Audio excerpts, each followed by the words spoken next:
Sa atin sa district hospital natin. Pag halimbawa lalabas ka ng bayad mo na sa Nauusa pa ako. Tayo yung district hospital natin eh.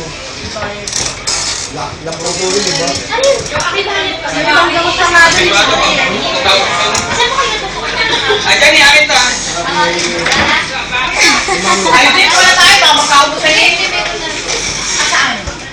Kajani. Sa akin, hindi kita ng demo sa Joso, tatlo. Kaya kinuha ko yung ticket ko. Pilipinas ko, baka makaupo sa inyo. Asa ang Joso? Eh, huwag ko to. Next mo.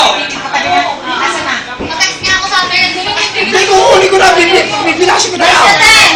Nandiyan yung bike. Bike ka. Ano ba kain? Ano ba May kain? tagi sa akin, kasi nanay. 1 minute lang. Kailangan mo ma-text.